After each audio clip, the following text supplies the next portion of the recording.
Olá, minhas amigas, meus amigos, internautas, seguidores, inscritos. Saudações democráticas. Programa Três Dedos de Prosas. Nossas lives de todos os dias, de segundas-feiras aos domingos, incluindo feriados. O noticiário e o jornalismo no dia a dia, sob formato de opiniões e comentários altamente avalizados. Se não são inscritos, se inscrevam, curtam, comentem, compartilhem. Acessem o sininho para notificação de novas lives. Vamos à primeira das três prosas de hoje.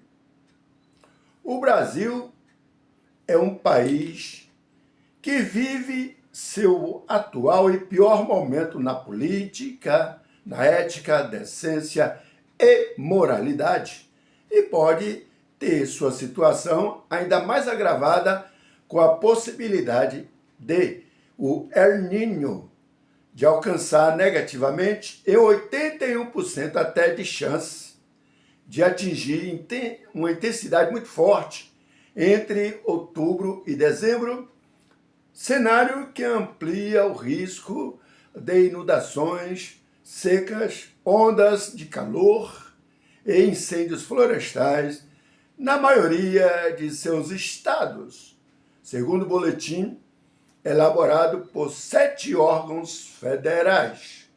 O fenômeno deve se intensificar ao longo do segundo semestre de 2026. As projeções indicam que o El Niño permanecerá ativo pelo menos até o início de 2027 e poderá apresentar anomalias de temperaturas superiores a 2 centígrados graus nas águas superficiais do Pacífico Equatorial entre a primavera e o começo de verão, ou do verão. A previsão para o trimestre de agosto a outubro aponta chuvas acima da média no sul e abaixo da média em grande parte do centro-norte do país.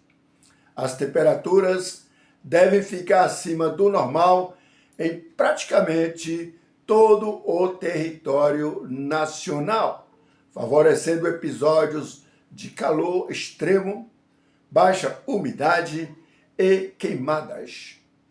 O boletim é resultado de uma ação conjunta de 7 instituições federais, como eu disse. Participam o Instituto Nacional de Meteorologia, o Instituto Nacional de Pesquisas Espaciais, Agência Nacional de Águas e Saneamento Básico, também o Centro Nacional de Monitoramento e Alertas de Desastres Naturais, ainda o Serviço Geológico do Brasil, a Secretaria Nacional de Proteção e Defesa Civil e o Centro Gestor e Operacional do Sistema de Proteção da Amazônia. A intensidade do El Niño não determina sozinha a gravidade dos efeitos no Brasil. O painel ressalta que a distribuição e a dimensão dos impactos dependerão da evolução das condições atmosféricas e oceânicas durante os próximos meses. O número de municípios em situação de seca severa aumentou de 38 para 55. O dado parcial considera o trimestre de maio a julho e representa uma piora em comparação com o período imediatamente anterior, de abril a junho. O Nordeste começa o atual fenômeno em situação mais desfavorável do que em 2023. A seca moderna alcançava cerca de 40% da região em junho deste ano, 2026, ante 10% no mesmo mês de 2023, com possíveis efeitos sobre o abastecimento, a agricultura e a disponibilidade de água para a pecuária. Estados e municípios estão sendo orientados a revisar seus planos de contingência. O boletim recomenda reforçar o monitoramento, a comunicação de riscos e a preparação das equipes de resposta, com prioridade para áreas e populações mais vulneráveis. Vamos agora à prosa de número 2. Um dos, ou talvez o mais bombástico e esperado depoimento do caso Banco Master, que era para ser segunda-feira, ontem, 3 de agosto, foi adiado, frustrando a própria imprensa, a cínica e a séria. A Polícia Federal adiou o depoimento do banqueiro Augusto Lima, que estava marcado para o início desta semana, segunda-feira. O empresário era controlador do Banco Pleno desde julho de 2025 e ex-sócio de Daniel Vorcaro. O adiamento ocorreu após pedido de defesa e a oitiva ainda não foi remarcada até o momento. Augusto Lima tem um histórico associado às fraudes envolvendo as instituições financeiras no Brasil. Em julho, ele foi um dos alvos de mandados de busca e apreensão na nona fase da Operação Compliance Zero.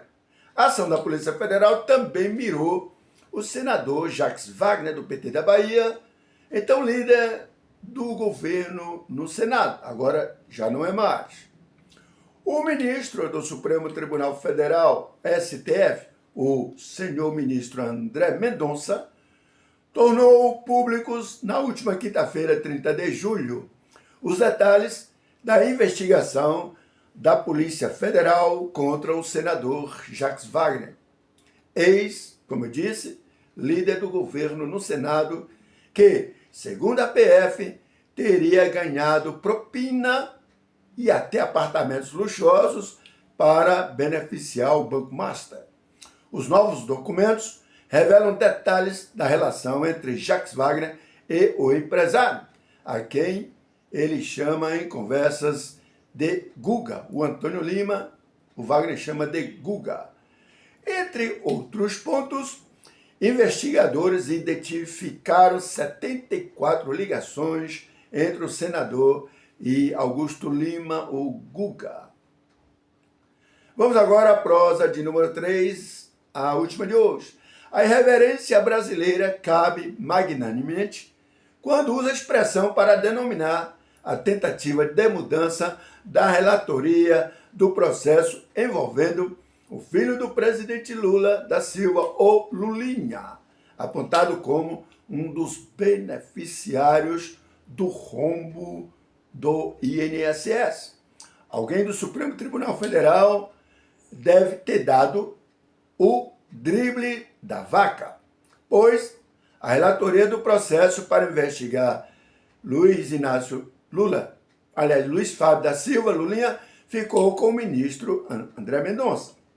O caso teria envolvido o gabinete do ministro, a Procuradoria-Geral da República, PGR, e a presidência do STF, além da área técnica da Corte. O certo é que a manobra, se houvesse ou se houve, acabou em um desgaste dos investigadores com o gabinete do ministro André Mendonça, com o próprio direito e por ter gerado uma espécie de reviravolta eletrônica. E o que aconteceu? Ao encaminhar o pedido de abertura do inquérito em 24 de julho, a Polícia Federal sustentou que a apuração tratava de fatos distintos dos investigados na operação sem desconto, monitorada, administrada por André Mendonça. A PF está, sinceramente, assim, investigando Lulinha por tráfico de influência e corrupção ao supostamente favorecer o lobista Antônio Carlos Camilo Antunes, o careca do INSS. Dos 3 processos, 2 estão nas mãos de André Mendonça. Como a alegação era de que se tratava de fatos novos, o terceiro, o caso não deveria ser distribuído por prevenção, ou seja, automaticamente ao ministro relator André Mendonça, das investigações, mas sim distribuído por sorteio. O pedido chegou, coincidentemente, ao STF durante o plantão do ministro Alexandre de Moraes na presidência da Corte, no período do recesso do Judiciário e em revezamento com Edson Fachin, o presidente. Considerando que a presidência do STF fica responsável por decidir em questões urgentes a definição de quem será o relator do terceiro caso, do terceiro processo, seria feita, caso os fatos sejam novos, por sorteio e não mais direto para o relator.